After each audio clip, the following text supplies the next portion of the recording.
Okay, the second of the five capital budgeting decision tools is called the payback period.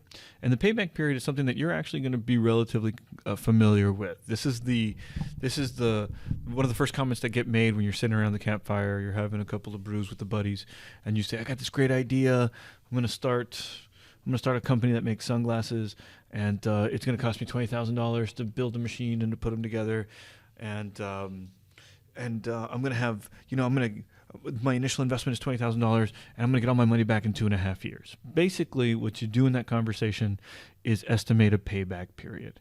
And a payback period basically answers the question, how long does it take to get my money back? Does it take to get your money back? Because you figured that everything after that is gravy. And so let's do a really small example with our money up here. Here's my calculator. All right, I'm ready. So here's my $250 million. We're going to spend $250 million to build our hospital or whatever the example is. And then we go to the first year, go to year one, and we say, hey, this is $35 million that I get back in net income. Have we made back our $250 million? No, we haven't. So we go to year two. In year two, I make $80 million in year two, plus the $35 million from year one, and I get $115 million total net income I've received over the 2 years. Have I gotten my $250 million back? No, I haven't. So I go to year three.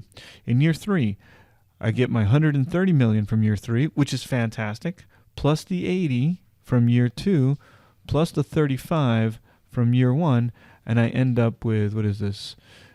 245 million. I'm very close, but I technically haven't yet gotten to the 250 million mark. So I do the same thing over here, 130 and 80 and 35, and I end up with 5 and whatever this adds up to, 9, 17, 0, carry the 1, carry the 2, 405 million. Yes. After year 4, or within year 4, I technically have made more than my $250 million, so I get my payback period in year 4.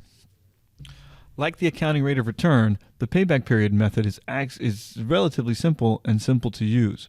And so one of the many things that happens with the payback period is that we estimate longevity, right? So we make our initial investment in time period 0, and we wait until year 4 to make the payoff, and we consider that everything after this is just gravy.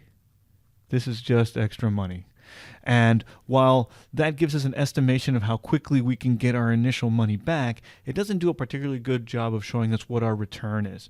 The most important parts about this for the class is that you have to understand that we measure the payback period in terms of time. So if I ask, what is the payback period for company XYZ?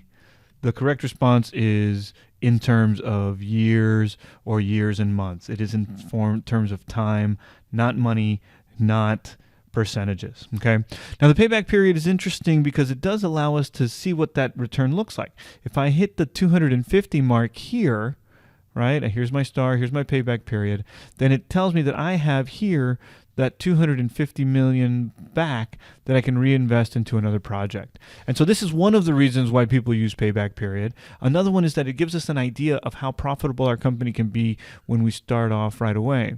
The problem then becomes when we start looking at multiple projects, and we'll look at that in a different video when we start comparing them together.